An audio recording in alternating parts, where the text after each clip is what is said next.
nag-aamba pa, nananakot pa. Yung magandang lalaki nating NBI director. Oo. Hindi matibag-tibag. Oo, na iniimbestigahan daw niya yung Asian Games ng 2019. At may anomalya daw dyan. Mr. Matibag, for your information, kami po sa Citizens Crime Watch, kami ni Diego Magpantay, nag-file na po kami ng kaso. Laban dyan yung mga anomalya sa ASEAN. Baka hindi nyo po alam nyo kung sinong pinailan namin dyan, baka hindi kayo nag-research. Si Vince Dizon!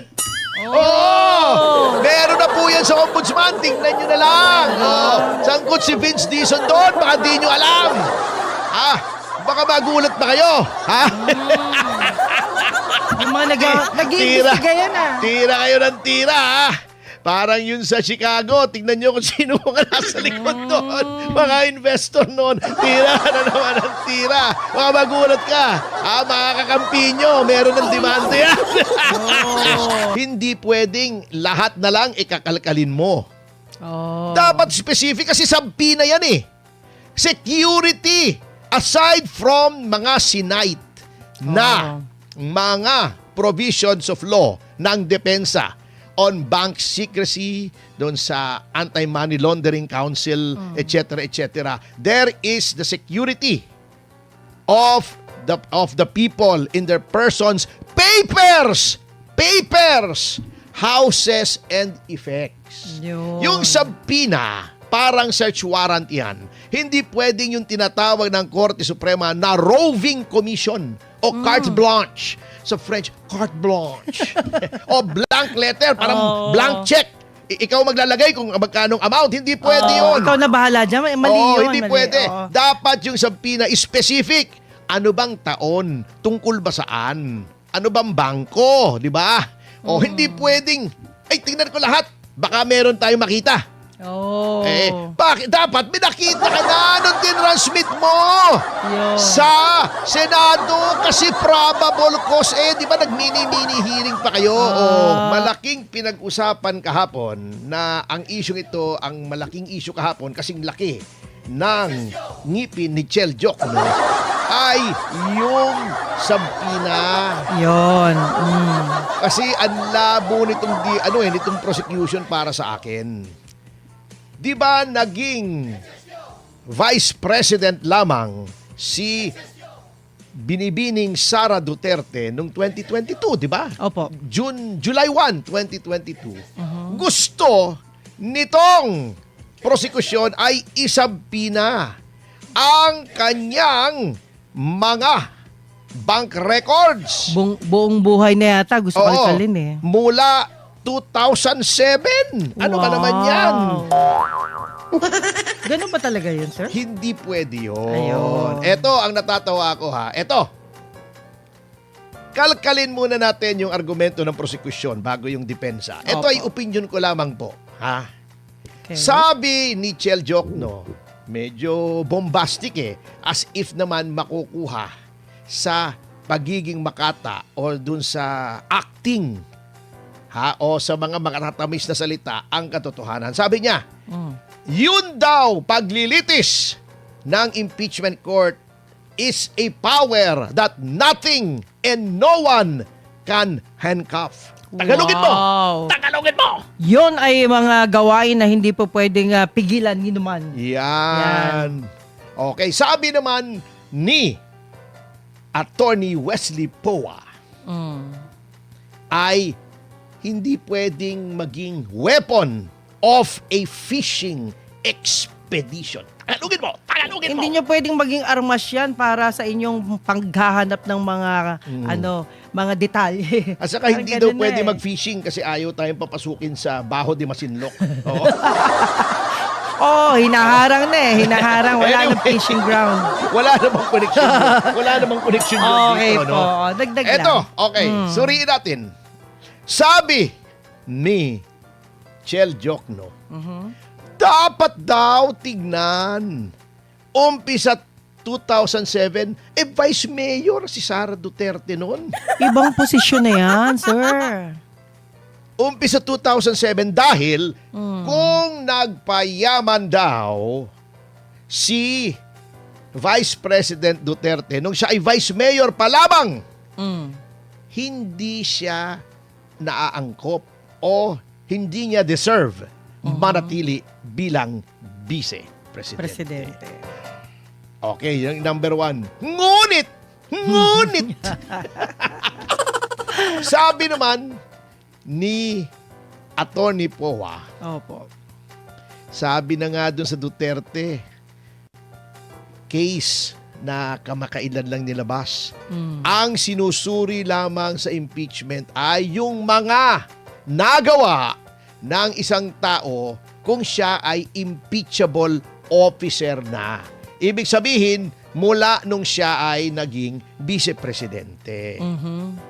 May sinasabi silang obiterdicta, etc. Ngunit, common sense lang eh. Mm. Di ba? Common sense lang.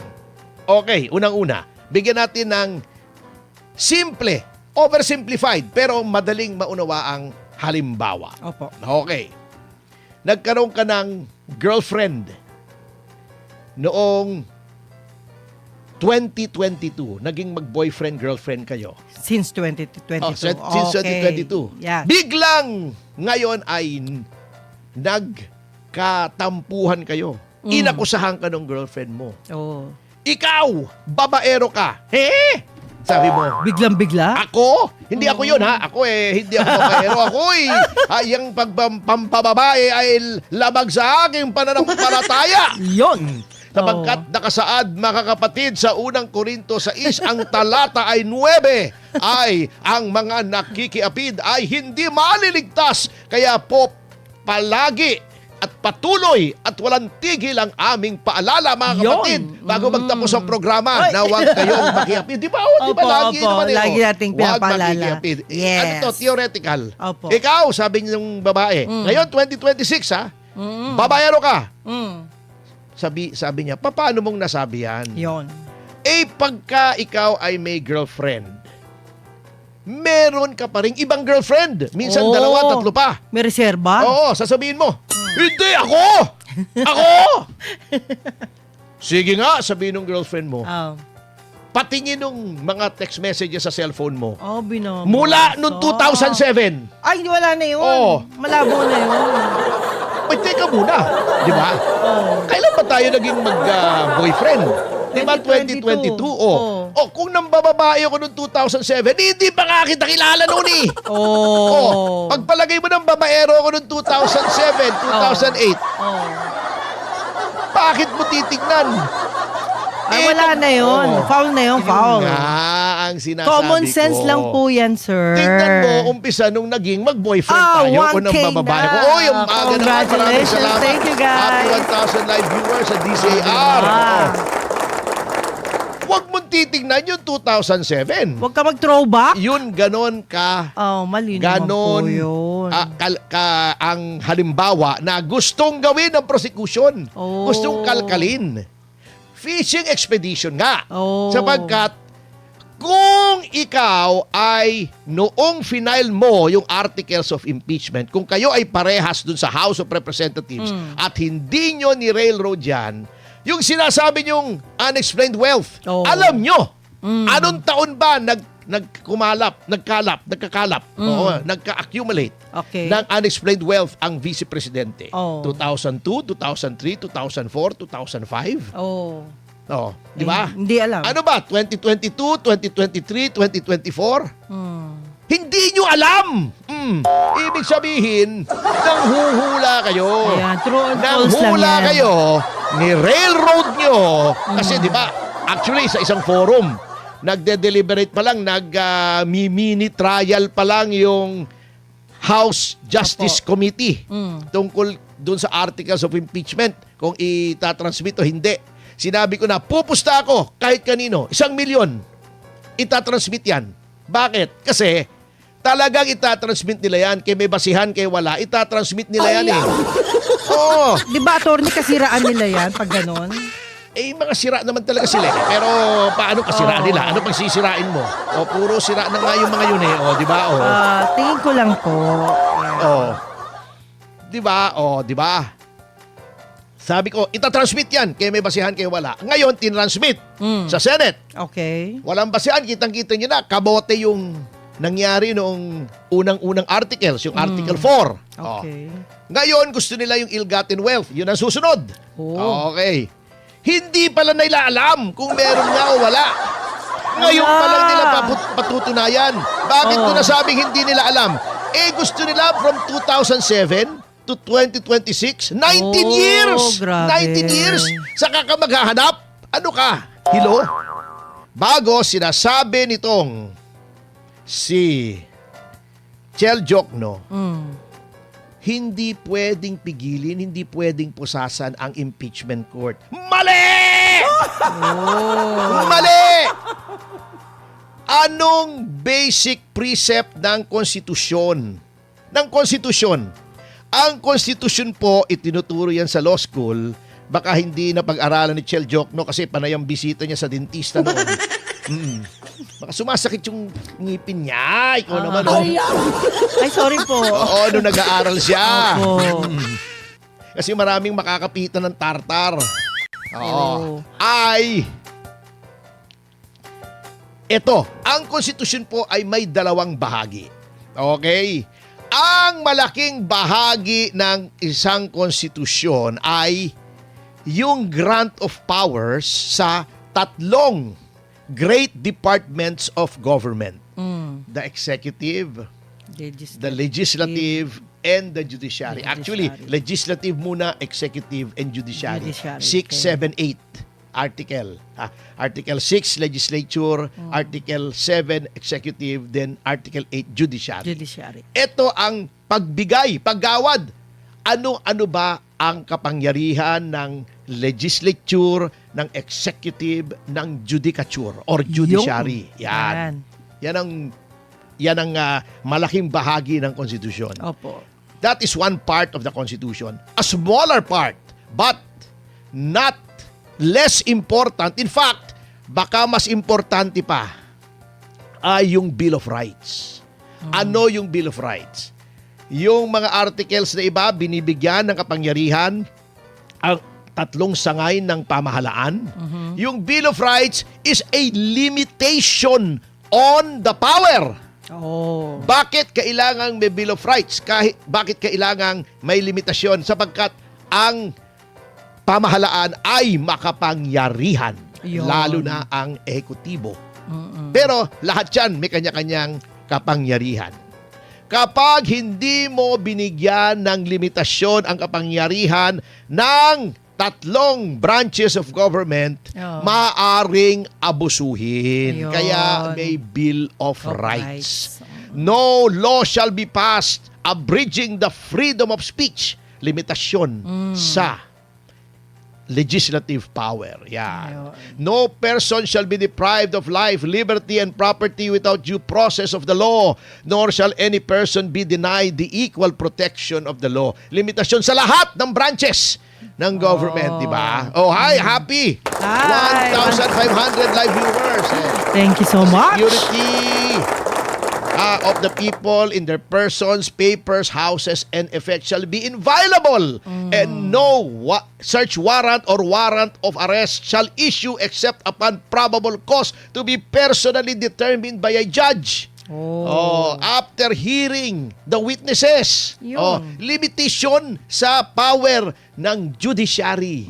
Yan. Kaya wag niyong gawing unlimited. No personal property shall be taken without just compensation. Limitasyon sa eminent domain power ng ehekutibo. Yan. Swerte ko talaga. Yung sinasabi ni Jokno na constitutional power yung magbukas ng bank account.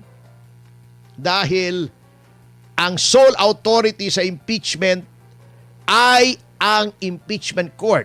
The Senate sitting as an impeachment court, hindi po rin maaari. Bakit?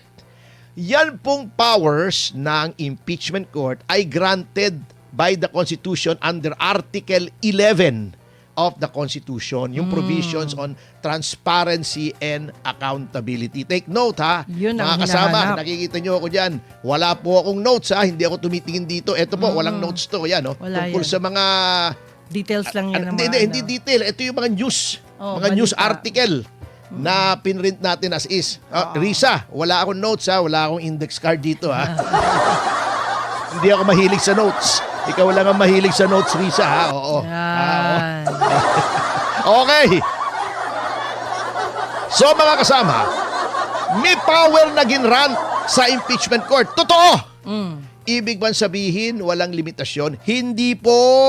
Ginoong joke. No, bakit? Lahat ng powers na ginrant ng Supreme Court, kahit nasa impeachment court, kahit nasabihing sole power, etc., etc., subject pa rin sa Bill of Rights. Anong nakalagay sa Bill of Rights? Nandoon ang due process clause. Anong Ayun. ibig sabihin ng due process? Hindi pwedeng kalabisan. Ha? Hindi pwedeng walang dahilan. Laws must be reasonable. Ha? Government actions must be reasonable. Yun. Sabi nga ng isang desisyon ng Korte Suprema, they must not outrun the bounds of reason and result in sheer oppression. Yan po, may due process. Hindi pwedeng lahat na lang ikakalkalin mo. Oh. Dapat specific kasi sabi na yan eh. Security aside from mga sinight na mga provisions of law ng depensa on bank secrecy, doon sa Anti-Money Laundering Council, etc., etc. There is the security of the people in their persons, papers, houses, and effects. Yun. Yung subpoena, parang search warrant yan. Hindi pwedeng yung tinatawag ng Korte Suprema na roving commission o carte blanche. Sa French, carte blanche. O blank letter, parang blank check. Ikaw maglalagay kung magkanong amount. Hindi pwede yun. Ikaw na bahala dyan. Mali Oo, yun. hindi mali. pwede. Oo. Dapat yung subpoena specific. Ano bang taon? Tungkol ba saan? Ano bang bangko? Di ba? O hindi pwedeng, ay tingnan ko lahat. Baka meron tayong makita. Oh. Bakit? Dapat may nakita ka na nung tinransmit mo Yun. sa Senado kasi probable cause. Di ba nag-mini-mini hearing pa kayo? Isa yan ng mga kakamutihan eh. Bakit attorney? Hindi ba siya lawyer? Sino? Yung nag-question na yan? Si Chal Joke na Kaya nga. lawyer, di ba? Laging Lawyer. lawyer Ba't na laging nagkaganon? kinagagalitan ng Korte Suprema. Ay, ba't nagkaganon, Kasi Sir nagre-represent siya Chel? ng kliyente. May nirepresent siyang kliyente noon. Oh. Nag-file siya ng petition. Sabi ng mga tao na ginamit niya yung pangalan. Ha? Sino yun? Hindi namin kilala yan eh. Di ba? Nag-sample siya. ang trial po ay i-apply mo yung law to a certain set of facts. Facts in a courtroom are established by the evidence. Hindi pwedeng opinion. Kaya sinasabi nilang tingin daw noong NBI agent serious yung threat. Oh. Hindi pwedeng opinion. Sabihin mo kung bakit tingin mo serious ang threat. May hitman ba? paliwanag mo. May nagkapalitan bang pera? Oy, happy 2,000 viewers. Hi, May thank you guys binayaran for ba? watching. Surveillance ba? Si Pangulong Marcos, FL Lisa Araneta Marcos o Opo. si Speaker Martin Romualdez. Kinasing ba yung bahay? Sinundan ba? Hindi pwedeng. Tingin ko seryoso. Kasi mukhang galit siya eh. Hindi pwedeng ganon. Seryoso siya, nalilisik yung mata niya eh. Hindi pwedeng ganon, ano? Ang dami nalilisik ang mata, wala eh. Di ba si Nery Colmenares, ang yabang-yabang no nag-hearing kami. Kasi yung dinemanda namin si Sara Elago doon sa DOJ, sa labas daw kami. What happened? Sa kakako sila, halika sa labas. Paglabas ko, nawala. Hindi malaman kung saan pumunta. Sa ibang pinto dumaan. Guardia, umalis daw, tuloy-tuloy palabas. Hindi porkit ang matapang, totoo, bakit yun nabahag, Si Nery Colmenares, ay nako. Anyway, babalik tayo rito. Katulad dito, alam mo, magagaling yung iba na mga abogado. Yan si Opo. Ligutan. Si Lorna Kapunan, she's a good lawyer, although she's not good looking, good lawyer naman. Opo. Anyway, Good lawyer. Okay na yun. si Luistro, I will always maintain, si Luistro ay isang abogado na kapag ikaw ay hindi matalino, akala mo matalino. Pero kung matalino ka, alam mong hindi matalino. Ito ang ginawa. Hindi lang sa hindi magaling na abogado. Grabe. Magulang pa Alam mo, sa lahat ng ayoko yung magulang kasi hindi ako nanggugulang sa korte. Magulang, that means manloloko? Pero hindi siya kasama nung pag sinasabi nating mga magulang at mga kapatid. Dahil Ah, hindi hindi yung yun. magulang na yun. Hindi yun. Parent yun eh. Ayun. Ito yung parent. Alam mo kung ba't sinasabi kong magulang? Kinall out tuloy siya ni Attorney Sison. Ano? Mm. Sinasabi niya, hindi na namin ipipresenta itong mga witness na to. May sinasabi yung sa PNP, yung sa firearms, para i-establish daw na maraming barel si Sara Duterte kasi establish na daw na marami siyang barel at pwede niyang i-carry out yung death threat. Unang-una, mali yun eh. Yung sinasabi din ng parang tender of excluded evidence, mali po yun. Hindi mo pinresenta yung witness bago sasabihin mo, kahit hindi namin pinresenta yung witness, ay, eto ang napatunayan. Kalokohan yon. Sa ang libro meron yon na binibining Jerville. Oo, pambihira ka naman. Oh. Yung tender of excluded evidence na sinasabi, ay, eto, ganito, pag sa court. Kasi nga hindi mga trial lawyer tong si Luis to eh. Ano to eh, trial lawyer eh. Kasi tinago niya yung kanyang asawa, di ba, nung hinahanap ng mga pulis. Oo. Pero ngayon nagkita na sila. Kaya kasundo yata sila ni Ping eh, di ba? Oo. Okay. So anyway, ganitong tender of excluded evidence. Opo. Nasa korte ka. Meron kang testigo. Mm. May sinabi yung testigo man testimonya. May tinanong ka, Opo. ganito. Mm. Mag-o-object yung kabila. Objection, Your Honor. Mm. Witness is not competent. Sabihin ng judge, objection sustained. Sasabihin mo na sa judge, Your Honor, may it be placed on record that had the witness been allowed to answer the question, Oh. he or she would have said this. Ito yung dapat sinabi niya kung hindi nag-object yung kabila. Ayun. Pwede po yun. Pwede. Pwede. Okay. Pero yung hindi mo pinresinta, bago sasabihin mo, ito yung testimonya yan at yan ay ilagay mo on record, kalokohan yan. Ibig sabihin siya pa nagpresenta. Panggugulang yan. Kaya nga Oh. winarningan na rin sila ni Cheese. Umpisa ngayon yung opinion hindi counted ha. Ayun. Hindi counted Hindi yung pwede opinion. yun. Alam nyo, alam nyo ang pagkakaiba. Noong ini-impeach si CJ Corona at noong may co-warranto si Sereno. Noong ini-impeach si CJ Corona, lahat ng empleyado ng gobyerno nandoon. Sinusuportahan si CJ Corona. Yun. Si Sereno, lahat ng empleyado ng Supreme Court nagsama-sama rin. Nagkaisa para sabihin tanggalin nyo na yan. Walang biro. Oh. Walang biro, magtanong kayo. Ngayon, i-impeach nyo na naman, gusto nyo na namang makonvict yung isang tao na gusto ng karamihan. Bakit kayo ganyan? Kung sinong gusto ng karamihan, betrayal of public trust. Paano nabibitray yung public trust kung sila ang pinagkakatiwalaan ng karamihan? Ang betrayal of public trust, yung hinalal ng 31 million, ngayon ay negative 35 na. Ang trust rating, ulitin ko, trust rating. Ayan, Yun ang tiwala. betrayal of public trust. Hindi yang gusto ng tao kung ano-anong sasabihin nyo. Hello, Sir Sam Diba? Pagdilaw. Ngayon, eto bigyan natin ng Sige konteksto to. May isang law din na naman na sinasabi na yung 16 daw na nag-rule si Cheese Escudero na yun ang dapat boto para ma-convict ang kahit sino sa impeachment court dahil yun ay base sa sinasabi ng konstitusyon Opo. na all the members ay, di ba? Dapat 16 Ay talaga. dapat, yun. Alam nyo, sino ito? Si Father Ranhilio Aquino. Fraile. Oo. Okay, bigyan natin ng Ranhilio konteksto. Aquino. Sinasabi kasi nila, Okay. mali yung sinasabi ng mga kumukontra na 16, pati doon sa quorum na dapat 13. Bakit daw sabi nila? Kasi yung mga law deans daw ay sinabi na tama yung grupo ni Gatchalian, mali yung grupo ni Alan Peter Cayetano. Lagyan natin ng konteksto. Sige po. Kung ikaw ba ay law dean, ikaw ay legal luminary. May mga kaibigan akong law deans magagaling ha, pero yung ibang law deans, palakasan lang yan eh. Kayo naman, huwag na tayong wala huwag na din. tayong magbulahan pa kung sinong malakas doon sa pamamahala ng eskwela, Numbers etc. game pa rin. Oo. Okay. Number 2, bakit yung mga Lodins ay kontra doon sa mga sinasabi na pabor kay Sara Duterte?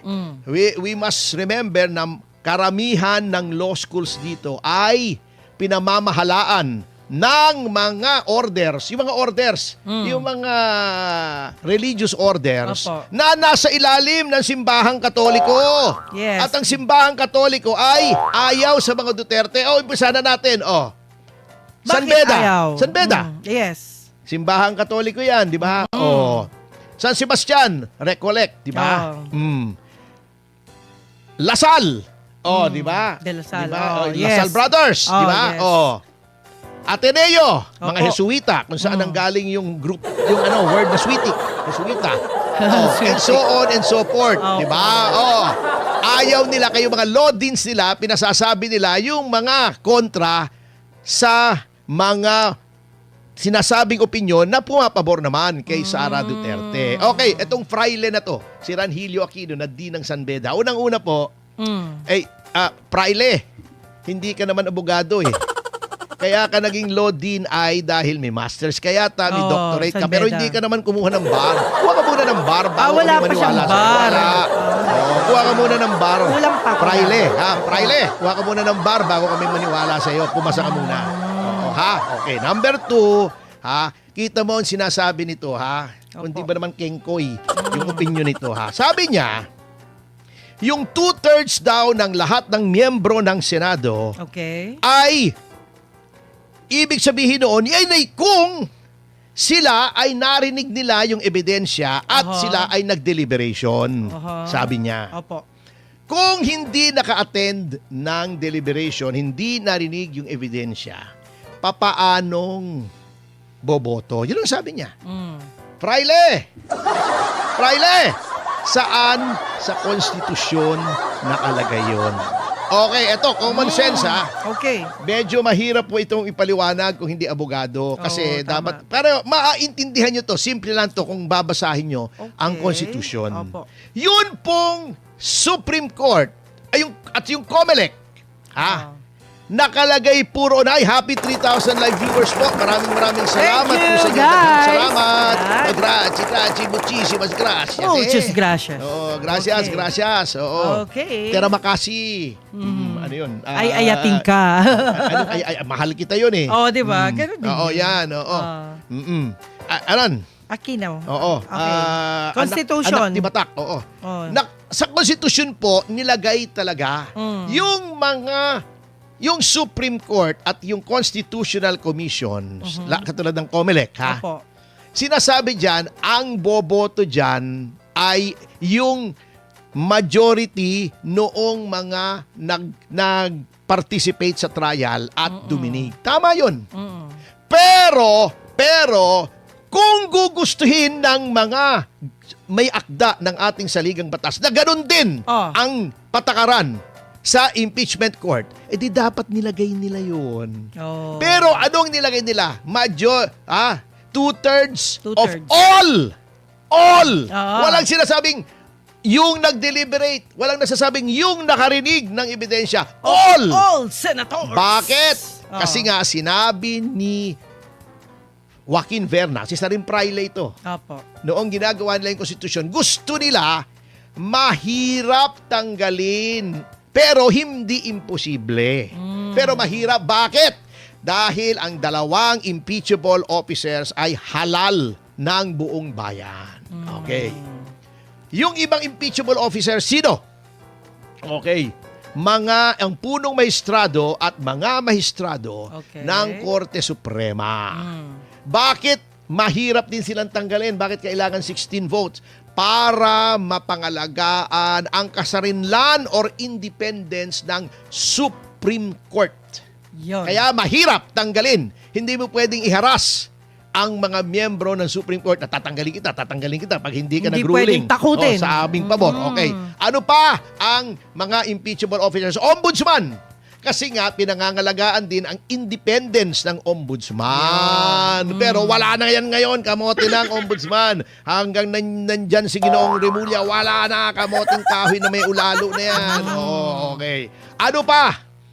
Constitutional Commissions, COMELEC, Civil Service, COA. Bakit? Kasi yung mga yan, kailangan ma-preserve din ang independence. Yun. Kaya mahirap tanggalin. Okay, kung susundin natin yung gustong interpretasyon nitong mga ito, nitong mga abogadong ito, yan ang gagawin ng kahit sinong presidente. Wala na. I-raid na lang, kakasuhan na lang yung mga senador. Di ba? Yan na lang ang gagawin nila. Wala nang iba. Wala nang effort. Wala na. Oo. Lalaban. Wala na. Kung gusto lang palang gawing hindi 16, ay, sige, gagawan ko ng kaso itong mga kalaban ko. Katulad ng ginagawa na nila ngayon. Di ba? Dalawa na. Si Marcoleta at saka si Jinggoy. Ngayon, nakaamba pa, nananakot pa.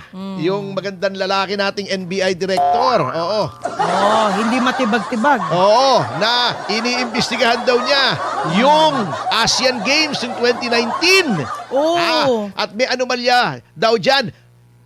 Mr. Matibag, for your information, kami po sa Citizens Crime Watch, kami ni Diego Magpantay, nag-file na po kami ng kaso. Laban dyan yung mga anomalya sa ASEAN. Baka hindi nyo po alam nyo kung sinong pinailan namin dyan, baka hindi kayo nag-research. Si Vince Dizon! Meron na po yan sa ombudsman, tingnan nyo na lang. Sangkot si Vince Dizon doon, baka hindi nyo alam. Baka magulat pa kayo.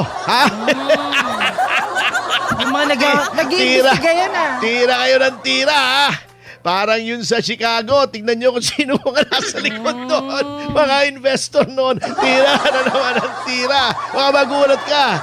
Makakakampi nyo. Meron ng demanda yan. Yan ang sinasabi ko. Hindi pwede ito. Kasi kaya absolute figure yung 16 para hindi matamper yung membership. Kung ganon, kung gusto mong makonvict, papatay mo yung ibang, wag naman, papatay mo yung ibang senador para mabawasan, di ba? Para hindi na 16. Idemanda mo, yun nga di ba? Takutin mo para magtago, para hindi maging 16. Hindi po yun. Hindi pwede. Fraile Aquino, hindi po yun ang nais ng ating mga may akda ng saligang batas.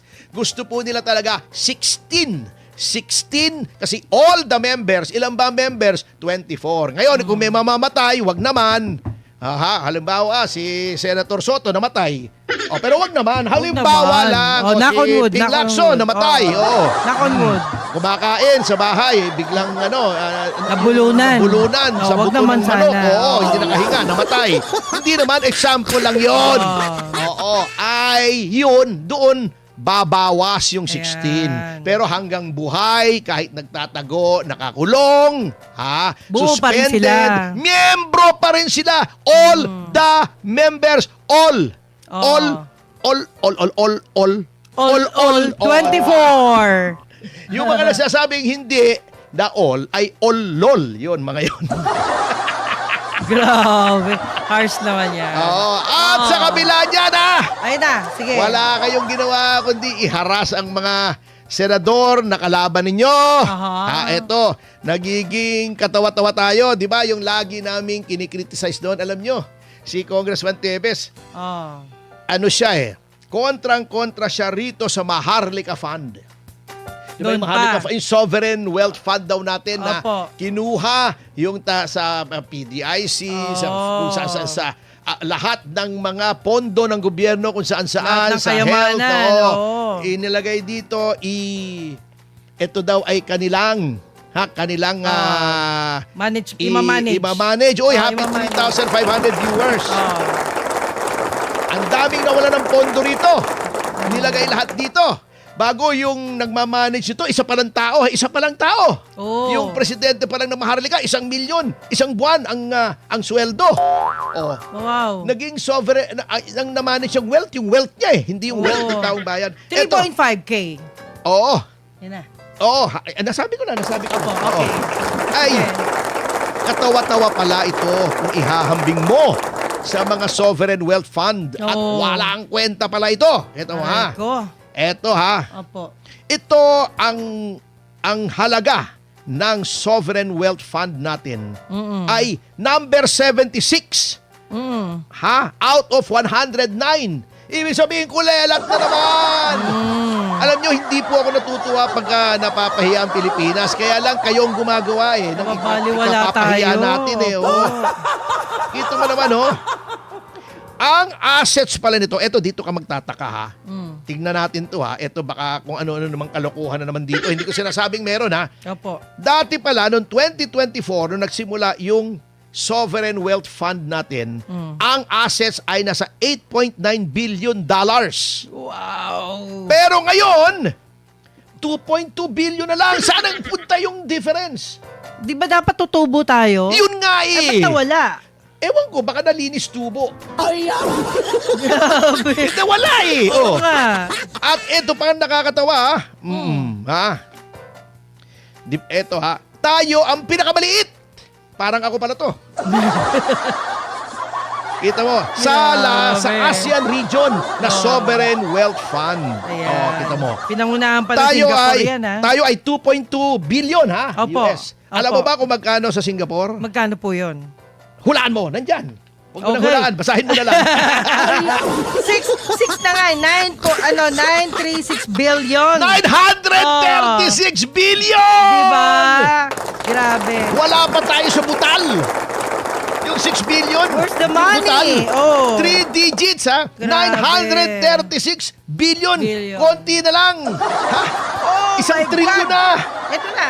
oh. Yan. Billion na to. Grabe. Oo. Bago meron pa sila ha. Oh. Yung Temasek 323 billion. Oh, di ba? Grabe. Tayo 2.2 billion.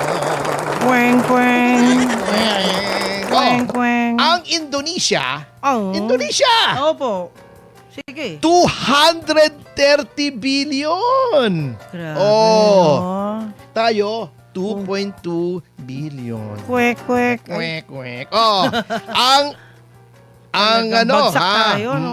Brunei 73 billion. Ara. Oh, di ba tayo? Kwek, kwek. Ayun na. Ang Malaysia 31 billion. Tayo Kwek, kwek. 2.2 billion. 2 Pati Vietnam, kailan lang umaangat yung Vietnam? 8 billion tayo. 2.2 billion. Kwek, kwek.